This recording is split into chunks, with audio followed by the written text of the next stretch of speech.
Eu quero convidar os irmãos a permanecer com o texto aberto em Gênesis capítulo 29. Só permaneça com ele aberto, porque no momento oportuno nós estaremos fazendo a leitura. Hoje nós estamos iniciando uma série de exposições bíblicas. E essa série é intitulada Falsos Deuses. Nós estamos iniciando hoje uma série de aproximadamente 7 exposições bíblicas, esta é a primeira, e o tema da série é Falsos Deuses. Eu quero lhe chamar a atenção a uma palavra introdutória, para depois abordarmos o nosso primeiro tema da série. Esta série, ela está baseada na obra Falsos Deuses, do pastor norte-americano Timothy Keller. Tim Keller, como também é chamado ou conhecido, é autor de dezenas de livros que se tornaram best-seller no New York Times, lá nos Estados Unidos, e quase todos eles já estão publicados em língua portuguesa, já foram traduzidos. Antes de abordarmos o nosso primeiro tema relacionado, é importante, irmãos, introduzirmos com alguns apontamentos acerca do que é idolatria e como ela se revela ou como ela se apresenta em nossa cultura moderna ou pós-moderna, como alguns já intitulam.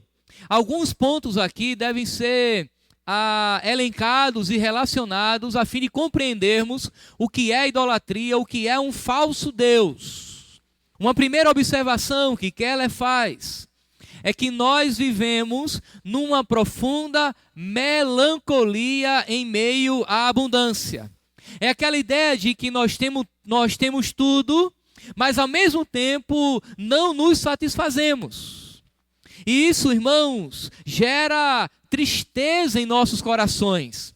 Essa insatisfação nos leva à construção de ídolos para glorificar ou para dar significado à nossa vida. Segundo Tim Keller, eu só existo se tiver isso ou se eu for aquilo. Há uma insatisfação tão profunda na alma do indivíduo que ele passa a construir ídolos que seja alvo da sua adoração, para que ele sinta-se alguém, para que a vida dele receba o significado que ele acha que deve ter. Exemplificando isso, Tim Keller cita o desprezo ou o desespero que tomou o coração dos norte-americanos naquela crise econômica dos anos de 2008 a 2009. Na famosa crise econômica global. Ele diz o seguinte, observe bem o que ele diz na íntegra. O diretor financeiro da Freddie Mac enforcou-se em seu porão.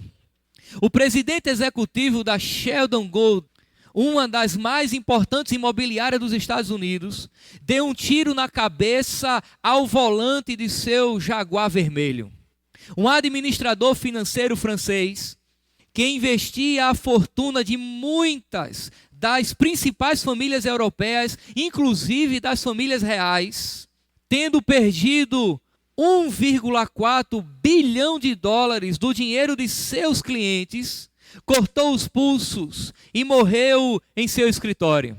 Um executivo sênior do banco HSBC enforcou-se no guarda-roupa de sua suíte de mais de 500 mil euros por dia em Londres. Essa explicação, irmãos, para tanta tragédia é que o poder, o sucesso, o dinheiro, a fama e as influências eram deuses, objeto da idolatria destas pessoas. Mas um Deus falso sempre levam os seus adoradores à derrota. Quem adora um falso Deus, quem adora os falsos deuses, está sempre fadado ao fracasso. Keller nos chama a atenção para um segundo fator importante. A cultura, ou a nossa cultura, é uma cultura repleta de ídolos. Ora, para muitos de nós, quando ouve falar de idolatria, a primeira figura que vem à mente é de pessoas passando e curvando-se diante de imagens de esculturas, como faziam os antigos pagãos. No livro de Atos dos Apóstolos, nós temos uma descrição destas práticas no mundo greco-romano. Na cidade venerada, a cidade que venerava inúmeras divindades, e as suas divindades preferidas, nós encontramos templos pagãos de deuses e deusas que prometiam aquilo que necessariamente eles não podiam cumprir. Quando Paulo foi a Atenas, por exemplo, viu que estava repleta de imagens dessas divindades. A deusa Diana se destacava. Nas outras divindades eram representadas em cada espaço público daquela cidade. Havia, por exemplo, Afrodite, a deusa da beleza. Havia lá também Ares, o deus da guerra. Artemis, a deusa da fertilidade e da riqueza. Havia também lá Hefesto, o deus do artesanato. O mais intrigante é que nossa sociedade atual não é fundamentalmente diferente da cultura da antiguidade ou das culturas mais antigas. Cada uma dessas divindades continua a se revelar na atualidade, no aqui e agora, na nossa contemporaneidade. Cada um daqueles deuses tem seu sacerdócio, seus altares e seus rituais. Cada uma delas tem seus templos, sejam torres empresariais, spas, academias, estúdios ou estádios, onde sacrifícios têm de ser feitos para que as bênçãos da boa vida sejam obtidas. São os deuses da beleza, do poder, do dinheiro, do sucesso, senão os que assumiram por proporções místicas ou míticas em nossa vida e em nossa sociedade. Podemos, irmãos, não nos ajoelharmos fisicamente diante da estátua de Afrodite, mas muitos jovens, homens e mulheres, novos, adultos, não importa, de hoje, são levados à depressão e à disfunção alimentar por uma preocupação obsessiva com a sua própria imagem. Podemos não queimar, irmãos, incenso a Artemis, mas quando o dinheiro e a carreira são elevadas a proporções gigantescas, realizamos algo como um verdadeiro sacrifício de crianças, negligenciando a família e a comunidade para conquistar um lugar cada vez mais elevado e juntar mais riqueza e prestígio. Há um terceiro elemento aqui onde a idolatria se revela. É que o nosso coração é uma fábrica de ídolos. Foi o apóstolo Paulo quem afirmou que a ganância é idolatria. Colossenses 3, verso 5. Em Ezequiel, capítulo 14, verso 3, Deus diz sobre os anciãos de Israel: estes homens erguem ídolos em seus corações. O sentido, irmãos, dessas palavras é que o coração do homem toma coisas boas, ou torna, coisas boas, como uma carreira de sucesso, amor, bens materiais e até a família, e faz delas seus bens últimos. O significado final da sua vida, destituindo Deus do centro dela. Nosso coração as diviniza, como se fossem o centro da nossa vida, porque achamos que podem nos dar significado e proteção, segurança e satisfação, se as alcançarmos. Partindo desse princípio, tudo, absolutamente tudo, pode se tornar um falso Deus no altar do nosso coração. Pois bem, o que é um ídolo? A definição que permeará todas as nossas exposições é que um ídolo é qualquer coisa que seja mais importante que Deus para você. Qualquer coisa que absorva seu coração e imaginação mais que Deus. Qualquer coisa que só Deus pode dar. Um ídolo é aquilo que ocupa o nosso coração e o tornamos mais importante que Deus. Pode ser aquilo ou aquele ou aquela. Qualquer coisa que valorizamos mais do que Deus, seja uma pessoa ou um objeto ou um status, pode se tornar um ídolo na nossa alma. O primeiro ídolo que nós vamos estudar, o tema ou subtema dessa série é amor, paixão e sexo. Não é tudo que você precisa. Portanto, leamos o texto do capítulo 29 do Gênesis. Diz assim a palavra de Deus: Pôs-se Jacó a caminho e se foi à terra do povo do Oriente. Olhou, e eis um poço no campo, e 3 rebanhos de ovelhas deitados junto dele. Porque daquele poço dava a beber aos rebanhos, e havia grande pedra que tapava a boca do poço. Juntava-se ali todos os rebanhos. Os pastores removiam a pedra da boca do poço, dava de beber às ovelhas e tomavam e tornavam a colocá-la no seu devido lugar. Perguntou-lhes Jacó: Meus irmãos, de onde vens? Responderam: Somos de Harã.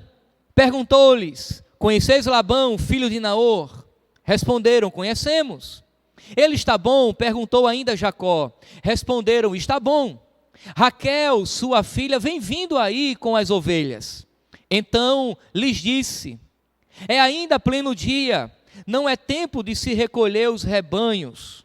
Dai de beber às ovelhas e ide apacentá-las. Não podemos, respondeu eles, enquanto não se ajuntarem todos os rebanhos e seja removida a pedra da boca do poço e lhes demos de beber. Falava-lhes ainda quando chegou Raquel com as ovelhas de seu pai, porque era pastora. Tendo visto a Raquel, filha de Labão, irmão de sua mãe, e as ovelhas de Labão, chegou-se, removeu a pedra da boca do poço e deu de beber ao rebanho de Labão, irmã de sua mãe. Feito isso, Jacó beijou a Raquel e, erguendo a voz, chorou. Então contou Jacó a Raquel que ele era parente de seu pai, pois era filho de Rebeca. Ela correu e comunicou ao seu pai.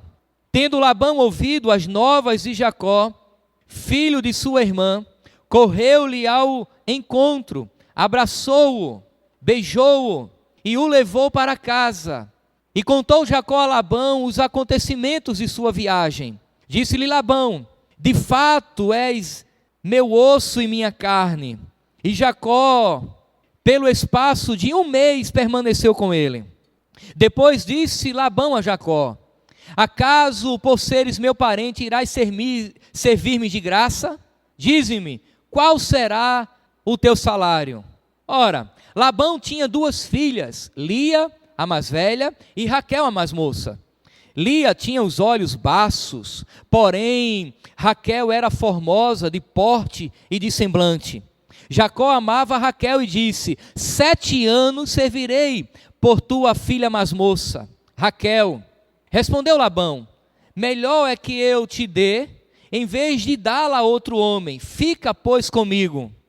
Assim, por amor a Raquel, serviu Jacó 7 anos, e estes lhe pareceram como poucos, pelo muito que a amava. Disse Jacó a Labão: Dá-me minha mulher, pois já venceu o prazo para que me case com ela. Reuniu, pois, Labão todos os homens do lugar e deu um banquete. À noite conduziu Lia, a sua filha, e a entregou a Jacó, e coabitaram. Para a serva de Lia, sua filha, deu Labão Zilpa, sua serva. Ao amanhecer, viu que era Lia. Por isso disse Jacó a Labão: Que é isso que me fizeste? Não te servi eu por amor a Raquel? Porque, pois, me enganaste? Respondeu Labão: Não se faz assim em nossa terra. Casa-se a mais nova antes da primogênita. Decorrida a semana desta, dar-te-emos também a outra, pelo trabalho de mais 7 anos, que ainda me servirás. Concordou Jacó, e se passou a semana desta. Então Labão lhe deu por mulher Raquel, sua filha. Para a serva de Raquel, sua filha, deu Labão a sua serva Bila, e coabitaram. Mas Jacó amava mais a Raquel do que a Lia, e continuou servindo a Labão por outros 7 anos. Vendo o Senhor que Lia era desprezada, fê-la fecunda, ao passo que Raquel era estéril. Concedeu, pois, Lia e deu à luz um filho, a quem chamou Ruben, pois disse: o Senhor atendeu a minha aflição, por isso agora me amará meu marido. Concebeu outra vez e deu à luz um filho e disse: soube o Senhor que era preterida e me deu mais este, chamou-lhe pois Simeão. Outra vez concebeu Lia e deu à luz um filho e disse: agora, desta vez, se unirá mais a mim meu marido, porque lhe dei à luz 3 filhos, por isso lhe chamou Levi. De novo concebeu e deu à luz um filho, então disse: esta vez louvarei o Senhor, e por isso lhe chamou Judá, e cessou de dar à luz. Amados irmãos, o que você diria se eu lhe dissesse que o amor, a paixão por uma outra pessoa pode se tornar um ídolo do coração? O desejo por um amor verdadeiro,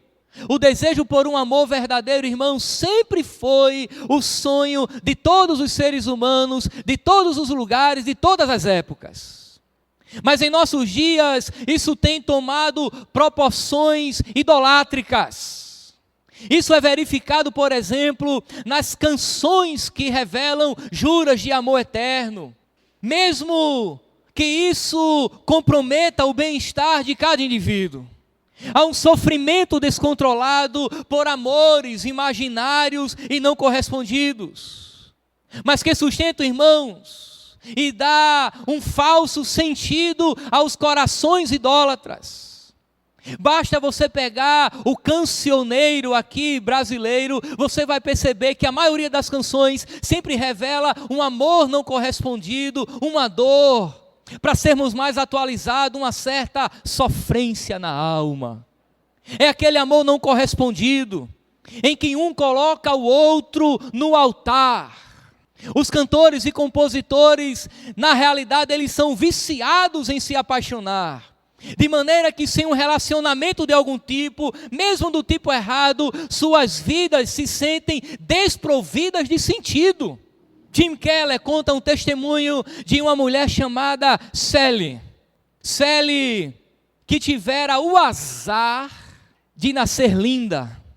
Já na infância aprendeu ou percebeu o poder da atração com o qual podia contar. No começo ela usava a sua beleza para manipular os outros. Mas depois os outros a usaram para manipulá-la. Ela conheceu, ou ela começou a se sentir impotente e invisível, a não ser que um homem estivesse apaixonado por ela. Ela não só suportava estar só, mas ela se submetia a tudo para sentir-se amada por alguém, a fim de que aquela pessoa desse significado à sua vida. Sally aturava todo tipo de tratamento, porque começou a olhar para os homens em busca de um relacionamento e afirmação que só Deus pode dar ao indivíduo. Ela se tornou uma escrava de um tipo nocivo de amor, da paixão e do sexo. E aqui, irmãos, eu entendo que tornar o amor ou a paixão um ídolo pode significar que você deixa seu amante explorá-lo ou explorá-la e abusar de você até o limite. Quando uma pessoa atribui a sua felicidade a outra, ela permite que aquela pessoa a escravize. Ela se torna um vassalo. Era o que acontecia com Sally. Ela estava cega e submetia-se às coisas mais absurdas e inimagináveis. Afinal de contas, um compromisso idólatra pode levar a pessoa a quebrar qualquer compromisso para sustentá-lo. Quando uma pessoa idolatra a outra dentro de uma relação nesse nível, ela desafia Deus, ela desafia o pai, a mãe, a sociedade em busca daquele ideal, porque ela entende que aquela pessoa, na realidade, é quem dá o devido significado à sua vida, à sua existência. É quando nós abrimos a boca e dizemos: eu posso até viver sem Deus, mas sem aquela pessoa jamais, nunca, de maneira nenhuma. Idolatria pode levar a pessoa a romper todos os limites. Existe uma história na Bíblia, é essa que lemos, que relata um pouco disso. É a história de Jacó e de Lia, que apesar de muito antiga, nunca foi tão relevante como nos nossos dias hoje, no aqui e no agora. Jacó era neto de Abraão. No passado, Deus prometeu que a partir de Abraão seriam benditas todas as famílias da terra. O Senhor estabeleceu que haveria uma sucessão de homens escolhidos, responsáveis por preparar o caminho do Messias ou a vinda de Jesus. Portanto, Abraão gerou Jacó. Jacó, junto com sua esposa, gerou 2 filhos gêmeos, Esaú e Jacó. Deus já havia dito que o mais novo, no caso Jacó, iria dominar o mais velho, Esaú. Jacó, como insinua o seu nome, era trapaceiro e enganador. Negociou com seu irmão o direito da primogenitura e, aliado com a mãe, enganou o velho e cego Isaque, seu pai. Quando toda a trama foi desvendada, Esaú, furioso, passou a caçar o seu irmão traiçoeiro para lhe tirar a vida. Preocupados com a possível tragédia na família, porque Esaú queria matar Jacó, porque foi enganado por ele, Isaque e Rebeca resolveu mandar Jacó para longe, para sua família materna, a fim de proteger, dar um exílio a Jacó. E a partir daqui, irmãos, nós temos a segunda fase da vida de Jacó na casa de seu tio Labão, que compreende justamente o texto que lemos. E o texto que lemos deixa claro, irmãos, que o amor, a paixão, o sexo pode se tornar o objeto de nossa idolatria. Mas como é que isso se revela no texto? Como é que a vida do traiçoeiro Jacó, da estonteante e bela Lia, e da estonteante e bela Raquel, e da desprovida de beleza Lia, revela isso? Em primeiro lugar, observe o anseio de Jacó, revelado nos versos de 16 a 20. Porque Jacó foi escolhido, irmãos, ou melhor, Jacó foi acolhido na casa de seu tio Labão, que logo percebeu as suas habilidades administrativas. Labão fez uma proposta de emprego a Jacó. Quanto você quer para tomar conta do meu rebanho? A resposta de Jacó foi rápida, imediata, quase que instantânea. O meu preço é Raquel. O meu preço é Raquel.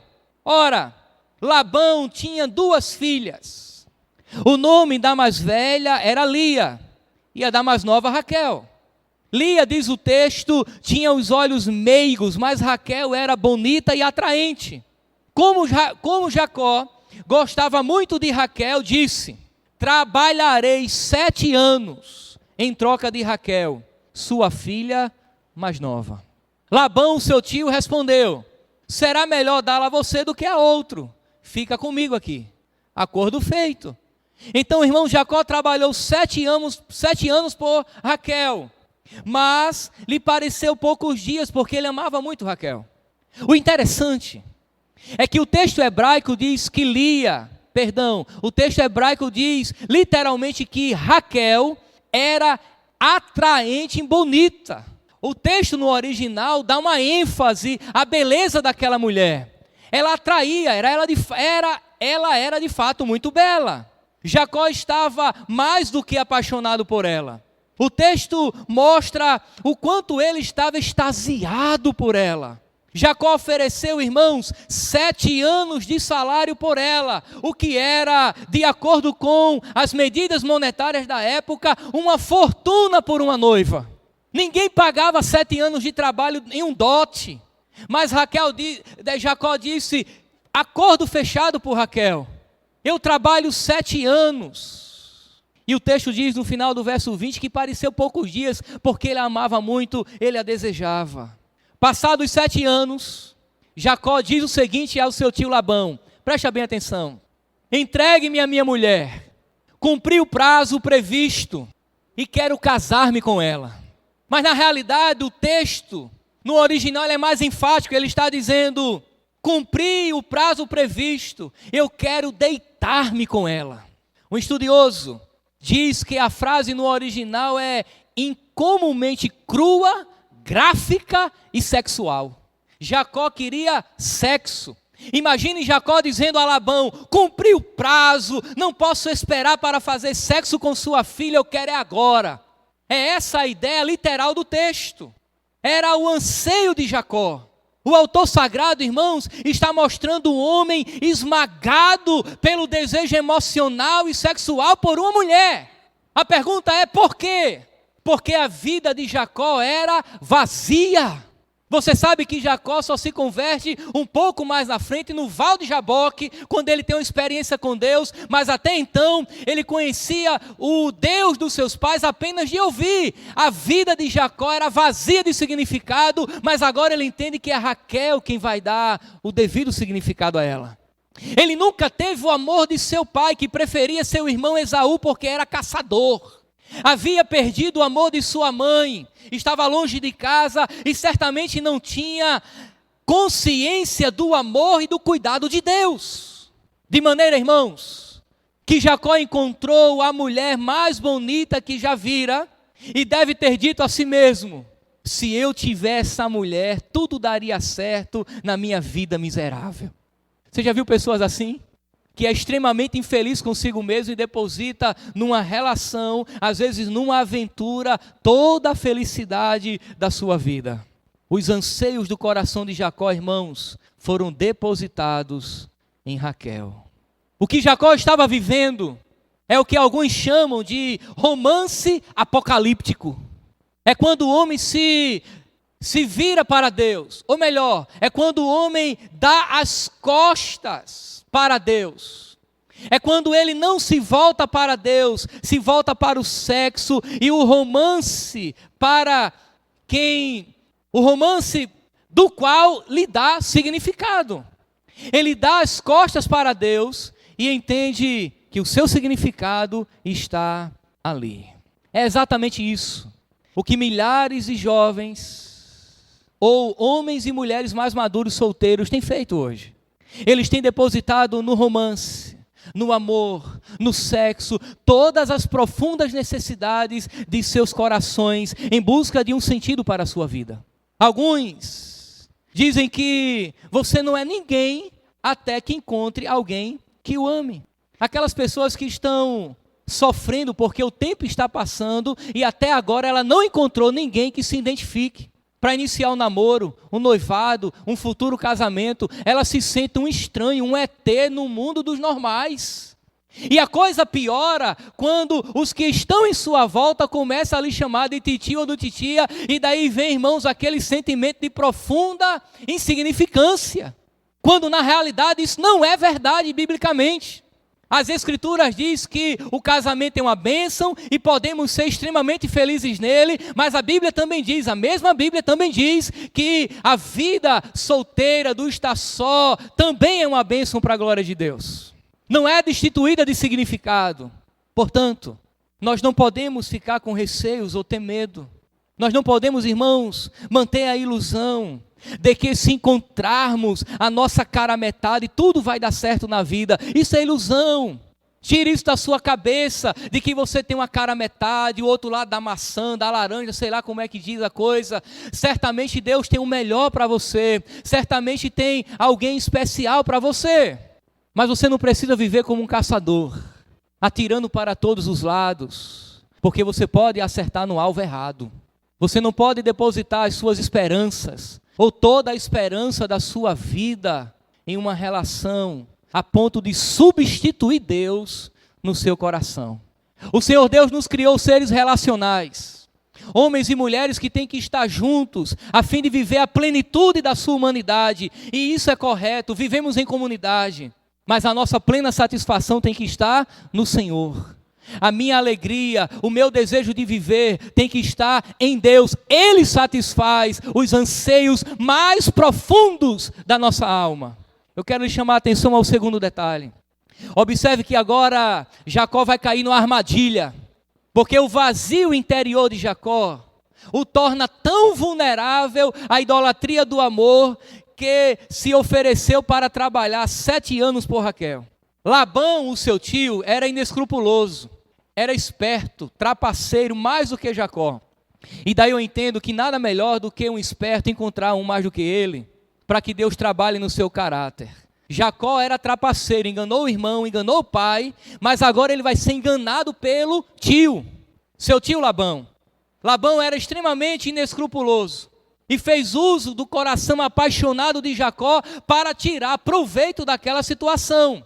Quando Jacó perguntou se podia se casar com Raquel, a resposta de Labão foi ligeiramente vaga. Ele não disse: está tudo certo, confirmado, venha cá. Ele disse: olha, é melhor dar a você do que dar a outro. A coisa ficou dito pelo não dito, meio que no colar colou. Jacó queria ouvir um sim, então ouviu um sim. Os seus ouvidos ouviram apenas o que ele queria ouvir. Labão disse apenas: acho que é uma boa ideia que você se case então com Raquel. 7 anos se passaram e Jacó cobrou Labão: agora me dê a minha esposa. Foi o que aconteceu. Como era de costume naquela época, houve uma grande festa de casamento. Ele reuniu a comunidade, os homens, as pessoas do lugar e fez uma grande celebração. No meio da festa, Labão trouxe a esposa de Jacó coberta com um véu, de maneira que, já embaçado por conta da festividade, Jacó se deitou e fez sexo com ela. Quando acordou, estava lá quem? Lia. Ele pensou que havia dormido com Raquel, mas quando acordou, era Lia. Ele animou demais o coração, se alegrou demais na festa, estava meio embaçado. E quando dormiu, que acordou, quem estava lá? Lia. Em plena luz do dia, Jacó olhou e percebeu que a mulher que havia consumado o casamento era Lia, a irmã mais velha e pouco atraente de Raquel. Ele havia casado com a mulher mais bonita da vila e acordou com a mais feia. Ele havia se casado com a mulher mais desejada e acordou com aquela que ninguém queria. Furioso, Jacó foi até Labão e exclamou da seguinte forma: o que é que você me fez? Essa é a ideia. Labão respondeu que ele deveria saber que o costume nas suas terras era que a filha mais velha deveria se casar antes da mais nova. Jacó diz: olha, não é assim que acontece aqui, meu amigo. Aqui, casa-se primeiro a mais velha, depois a mais nova. Se Jacó trabalhasse mais 7 anos, Labão acrescentaria Raquel num acordo, num pacote. Você trabalhou 7 anos, mas eu quero lhe dizer que você trabalhou pela mais velha. Se você trabalhar mais 7 anos para mim, aí sim eu lhe dou a mais nova, Raquel. Espertalhão, Labão. Fisgado, portanto, por essa armadilha, Jacó se submeteu a mais 7 anos de trabalho para se casar com Raquel, assim como se casara sem querer com Lia. Amados irmãos, preste atenção. A idolatria, irmãos, nos tira a capacidade de reflexão, nos torna vulneráveis e manipuláveis nas mãos dos falsos deuses. O comportamento de Jacó, irmão, foi de um viciado em crack. Ele estava fissurado, ele queria e pagaria qualquer coisa, ele daria até a vida dele para ter a mulher que ele desejava. Ele queria resolver o problema, ele queria satisfazer os seus desejos mais íntimos. A idolatria do amor, da paixão, do sexo, tornou-se como uma droga na vida daquele homem, como tem se tornado para muitos de nós que fazem uso disso para escapar da realidade, porque estão vazios do verdadeiro Deus. Uma pessoa vazia de Deus, ela faz de uma outra a sua droga diária. Jacó toparia qualquer uma outra coisa. E aqui, irmãos, eu não estou falando de pessoas que são casadas e amam o seu esposo e a sua esposa. Eu estou falando de pessoas que, apesar de estarem casadas ou não, fazem da outra pessoa uma divindade no altar do seu coração. Amar uns aos outros é um mandamento divino. Amar o outro mais do que a Deus é um problema, reprovado pelo divino. Mas eu quero lhe chamar a atenção aqui a um outro detalhe. E o detalhe aqui, irmãos, é que a idolatria é profundamente devastadora. Ela é devastadora. O que foi que aconteceu com Jacó? Ele amava tanto Raquel que ela se tornou mais do que uma esposa. Ela era a sua salvadora, a sua redentora. Jacó entendia que sua alma vazia seria redimida por Raquel. Por isso ele ouvia e via apenas o que queria e foi enganado por Labão. Ele estava desnorteado. Ele vivia embriagado por aquela paixão. Mais tarde, a idolatria de Jacó por Raquel criou décadas de angústia em sua família. Trouxe tragédia para dentro de sua própria casa. Ele adorava e favorecia os filhos de Raquel em detrimento dos filhos de Lia, tornando-os corruptos, amargos, os corações e gerando problema dentro de sua própria casa. Jacó envenenou o sistema familiar. Ele começou a priorizar mais uns do que os outros. Por quê? Porque a idolatria, irmãos, é devastadora. A idolatria de Jacó também foi devastadora. A idolatria devastou, principalmente com o próprio Jacó. Mas talvez, irmãos, a maior perda de todas tenha sido Lia. Ela é a filha mais velha de Labão. E o narrador nos dá apenas um detalhe sobre ela. Apenas um detalhe sobre ela. Mas que diz muita coisa. O texto diz que os seus olhos eram fracos e pobres. Aí você pode imaginar, o autor deve estar dizendo que ela era desanimada, cabisbaixa, meia bizonha. Não, não é isso não. Quando o autor diz que os seus olhos eram fracos e pobres, a exegese do texto quer dizer que ela era zarolha. Ela tem estrabismo. Por isso que ela era a mulher que ninguém queria. Por isso que ela era considerada aquela que é desprovida de beleza. É isso que o texto quer dizer. De maneira que quando posto em paralelo com o que é afirmado acerca da sua irmã mais nova, que era bela, a conclusão é que o narrador está revelando a sua falta de beleza. O texto diz que Raquel era bela, formosa, ao passo que Lia era embaçada nos olhos, fracos e pobres. Ela tinha problema na visão. Ora, diante disso, Labão sabia, irmãos, que seria muito difícil aparecer um homem que pagasse bem por ela. Portanto, encontrou no coração idólatra de Jacó uma forma de lucrar e receber bem mais pelas duas. Você entendeu agora a estratégia dele? Essa aqui vai ser difícil alguém levar. Mas se eu enganar aquele que está embriagado por esta, ele leva as duas. E eu me livro dessa responsabilidade. Na realidade era isso que acontecia. Seria cômico se não fosse trágico. De fato, o texto está revelando uma tragédia, em meio a alguns pontos interessantes que podem arrancar talvez a risada e a curiosidade do nosso coração, mas de fato o texto é trágico. Mas observe o que isso se tornou para Lia. A filha que o pai não queria se tornou a esposa que o marido não queria. A filha que o pai não queria se tornou a esposa que o marido não queria. Raquel era a preferida de Jacó. É o que o texto diz no verso 30 do capítulo 29. Lia era a menina, a garota que ninguém queria. O coração de Lia, irmãos, tinha um buraco tão grande quanto o de Jacó. Havia também um vazio na alma de Lia. E agora ela começava a tentar preenchê-lo do mesmo modo que Jacó tinha feito. Ela fez com Jacó o que ele havia feito com Raquel. Colocou em seu coração a esperança de conseguir o amor dele.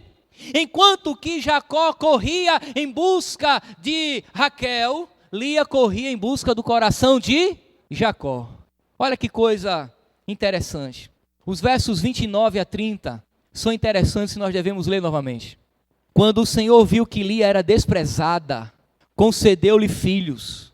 Raquel, porém, era estéril. Lia engravidou, deu à luz um filho e deu-lhe o nome de Ruben, pois dizia: o Senhor viu a minha infelicidade. Agora certamente o meu marido me amará. O que é que Lia está dizendo? A minha irmã Raquel é bonita, mas ela é estéril, não pode ter filhos. Deus a favoreceu. Ela tinha o ventre fértil e agora ela está dizendo: nasceu um filho, certamente, agora eu tenho certeza, Jacó vai me amar. Esse filho vai resolver todo o meu problema. A minha irmã não pode dar-lhe filhos, eu posso, agora ele vai me amar mais do que a Raquel. Continua no texto. Lia engravidou de novo e quando deu à luz, outro filho disse: porque o Senhor viu que sou desprezada. Olha só, nasceu um segundo filho, ela continuava sendo desprezada.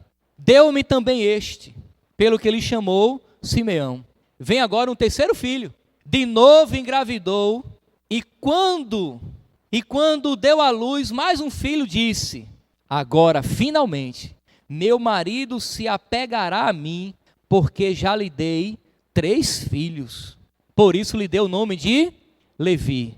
Já era o terceiro parto, o terceiro filho, e ela está crendo que o nascimento de uma criança inclinará o coração de Jacó a ela. O que é que Lia está fazendo? Lia está fazendo a mesma coisa que Jacó fez diante de Raquel.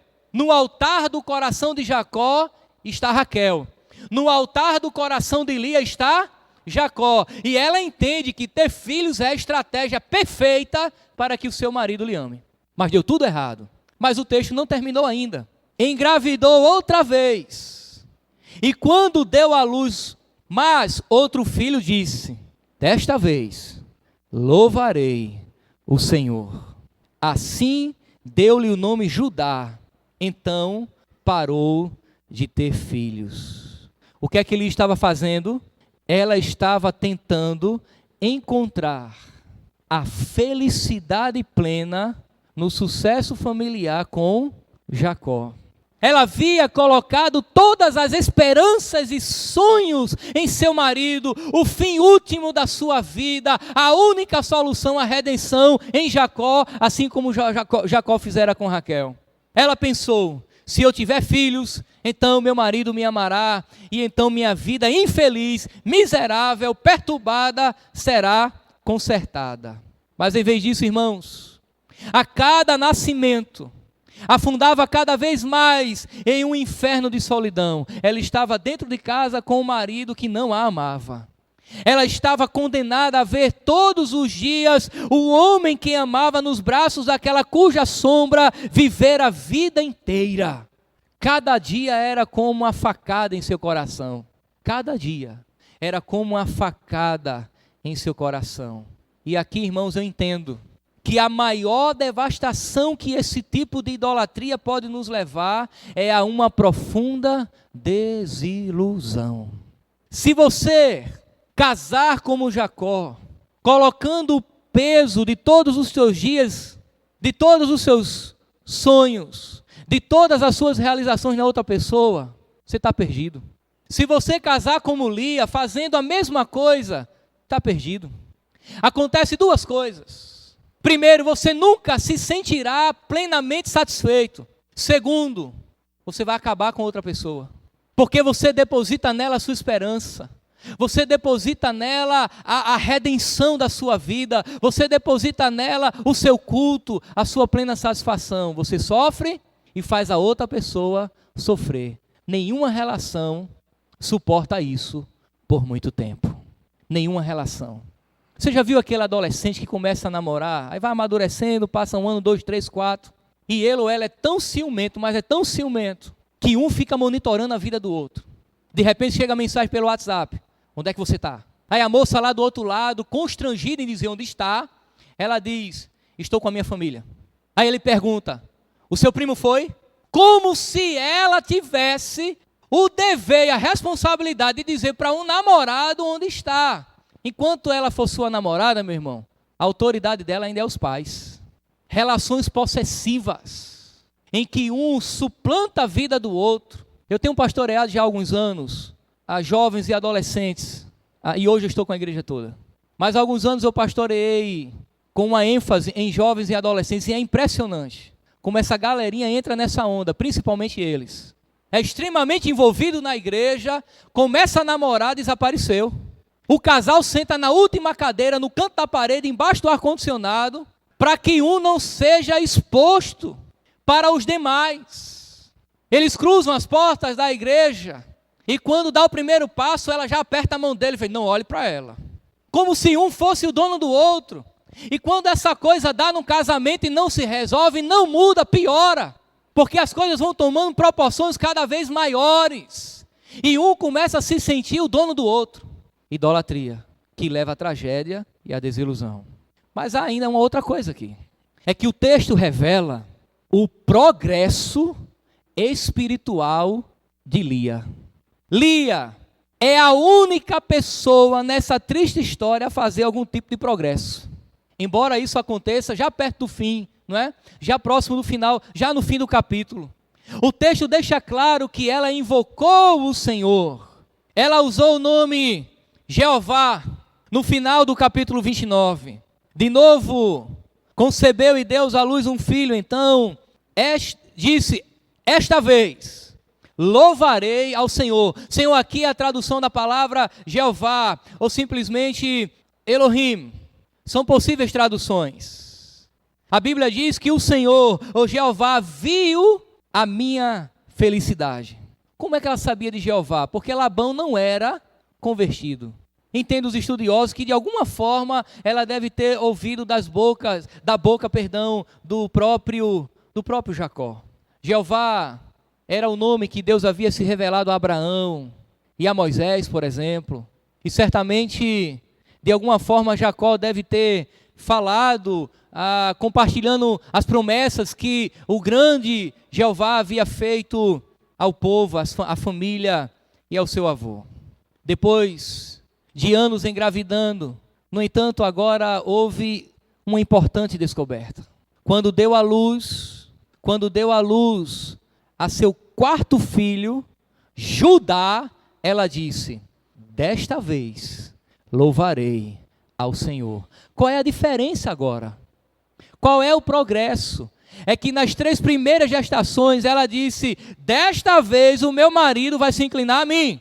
Mas agora, Jacó está desalojado do coração de Lia. E ela diz, desta vez, louvarei ao Senhor.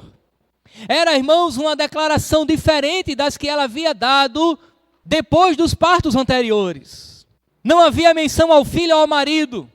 Parece que ela finalmente havia desviado os seus desejos mais profundos do marido e dos filhos, direcionando-os para o próprio Deus. Ela agora está adorando quem de fato deve adorar. E daí, irmãos, eu entendo que quando nós adoramos de fato a Deus, quando nós colocamos Deus, o Senhor do Universo, no centro do altar do nosso coração, tudo que está em nossa volta se resolve. As nossas relações caminham muito bem porque Deus é o centro. Jacó e Labão haviam roubado a vida de Lia, mas ela recebeu de volta quando finalmente entregou seu coração ao Senhor. Jacó roubou a vida de Lia porque não amava, a desprezava. E ela era também desprezada dentro de sua própria casa, enquanto que Raquel era preferida. E certamente, irmãos, ela era desprezada na comunidade em que vivia também. Que vida miserável, sem significado, mas agora ela encontra o sentido da sua vida, o Senhor, a quem ela louva. Quero dizer a você nessa noite, que a sua vida só terá real significado se Deus for o centro, se Ele ocupar o altar do seu coração. Nada nem ninguém pode ser mais importante. Afinal de contas, foi o próprio Jesus que disse, aquele que não abandonar pai, mãe, casa, por amor de mim, não é digno de mim. Ninguém pode ser mais importante. Não pode haver um objeto, um bem, seja lá o que for, mais importante na sua vida do que o próprio Deus. O que é que Jesus diz? Amarás a Deus sobre todas as coisas, e ao teu próximo como a ti mesmo. Mas o próximo é amado com amor que reflete a minha relação com Deus, que é primária. A minha relação, a sua relação com Deus tem que ter a primazia. Aí eu tenho significado. Não é nada nem ninguém que dá o devido significado à sua vida, a não ser o próprio Deus. Há uma quinta lição aqui. é que o texto nos conduz ao verdadeiro noivo. Observe, não devemos, irmãos, olhar apenas para o que Deus fez nela, em Lia. Temos que olhar também para o que Deus fez por ela. Lia deve ter sentido que havia algo especial nesse último filho, Judá. Ela deve ter percebido que Deus fizera algo por ela, por isso que ela louva ao Senhor. E de fato Deus fez. O filho era Judá. E em Gênesis capítulo 49, nos é dito que é por meio dele que o verdadeiro Messias virá um dia. Ela engravidou, 4ª gestação. Louvou ao Senhor, o nome da criança é Judá. Jesus viria da tribo de Judá. De maneira, irmãos, que Deus veio a garota, a menina ou a mulher que ninguém queria, a mal amada, e fez dela a mãe ancestral de Jesus. Que coisa extraordinária! A salvação veio ao mundo não pela bela Raquel, não pela estonteante Raquel, mas através da desprezada e mal amada Lia. Será que Deus gosta de vir apenas para os oprimidos? Não.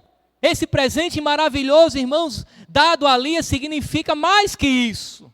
O texto diz que quando o Senhor viu que Lia não era amada, Ele a amou. É o que o texto diz.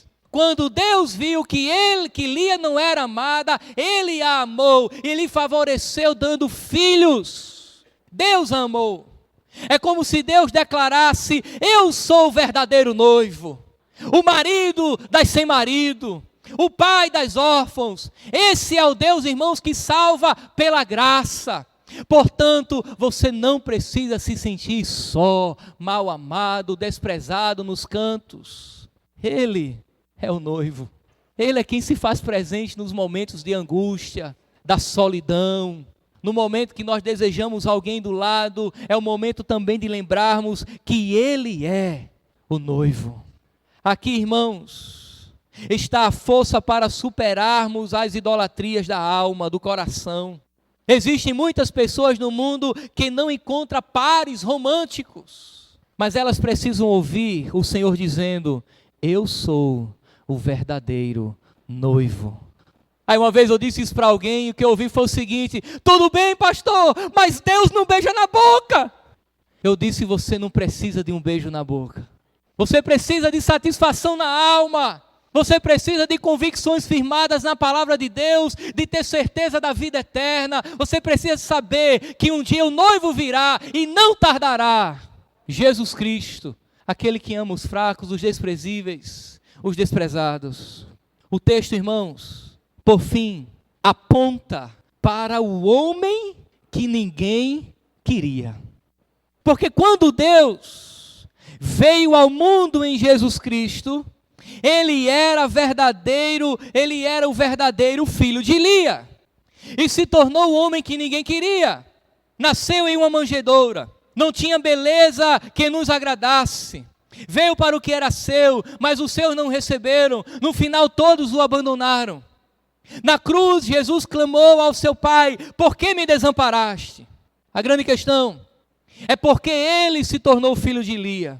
Porque se tornou o homem que ninguém queria. Por quê? Por mim e por você. Ele tomou sobre si nossos pecados e morreu em nosso lugar, de maneira que a mulher que ninguém queria foi mãe ancestral do homem que ninguém queria, daquele que era desprezível, daquele que, segundo o profeta Isaías, não tinha nem aparência nem formosura. Os homens não faziam dele caso algum. Não havia, irmãos, em Jesus nada que atraísse as pessoas. Na realidade, ele era desprezado, mas Deus estava se revelando através de um homem que ninguém queria. Se estivermos, irmãos, profundamente tocados pelo amor que Ele tem por nós, isso desligará o nosso coração dos outros pretensos deuses. Onde está o seu coração? Quem é que está sentado no trono da sua vida? Uma pessoa ou o homem que ninguém queria mas agora deve ser o amante da sua alma, o amante de todos os dias, de todas as horas, de todos os momentos. E aqui eu não estou sensualizando a nossa relação com Deus. Eu estou dizendo que é possível ter uma profunda e íntima relação de adoração com um homem que ninguém queria, mas ele se revelou a nós, nos chamou para perto, foi à cruz do Calvário, deu a sua vida, o filho de Lia, da raiz de Judá, morreu em nosso lugar para que tivéssemos perdão. Portanto, irmãos, oremos a Deus a fim de que Deus possa destronar os ídolos do nosso coração. Vamos orar ao Senhor. Quem é que ocupa o espaço da sua alma? Quem? Vamos orar ao Senhor. Como falei de maneira introdutória, às vezes nós confundimos o que é idolatria. Achamos que os idólatras são aqueles que se curvam diante das imagens de esculturas, que seguem a deuses pagãos. E nós somos cristãos evangélicos. Deus já nos livrou da idolatria, mas a idolatria, irmãos, é uma disposição interna da alma. Nós podemos até com a nossa boca confessar que adoramos a Deus, mas de repente tem um ídolo alojado no nosso coração. Vamos orar ao Senhor. Eu quero que nesse momento reflita nisso e faça uma oração introspectiva mesmo. Peça para Deus sondar o seu coração. Peça para o Senhor sondar a sua alma. Querido Deus, nós te louvamos por tua graça, por tuas misericórdias. Nós te louvamos porque tu és fiel e nada foge do teu controle. E nessa noite, nós queremos abrir o nosso coração para o Senhor. Ó Deus, destrona do nosso coração tudo aquilo que ocupa o lugar que deve ser exclusivo teu. Sonda, ó Deus, o coração de cada um que aqui está. Pessoas, homens e mulheres, independente da idade, sonda, conhece. Em nome de Jesus. Sonda o coração daquele, ó Deus, que porventura tenha ou esteja depositando a felicidade no outro. Que o Senhor possa ser a verdadeira alegria. Que o Senhor possa ser o verdadeiro prazer. Que o Senhor possa ser a joia de valor, o significado de nossas vidas. Que o Senhor possa agir nas relações, em relações que de alguma forma esteja ferida, rachada. Que o Senhor possa conduzir, ó Deus, estas relações para uma disposição saudável em que o Senhor é o centro da vida dos dois. Abençoa as famílias, os casamentos. Abençoa aqueles que estão namorando e pretendem, ó Deus, desfrutar de um futuro casamento. Que o Senhor lhes dê graça para suportar as tentações. Que o Senhor possa, ó Deus, lhes dar uma vida de zelo pela santidade. Possa prover tudo aquilo que é necessário. Aqueles que estão à porta do casamento, Deus abençoe. Os sustente em fidelidade. Prover tudo aquilo que é necessário, mas que, independente do nível dessas relações, do estágio em que ela ocupe, o Senhor venha a ser o centro. Que o marido não venha idolatrar a esposa, que a esposa não venha idolatrar o marido, que o namorado não venha fazer da sua namorada o fim último da sua vida, e que possamos, ó Deus, adorar exclusivamente o Senhor, para que possamos ter relações saudáveis e sinceras. Aleluia. Aleluia, aleluia.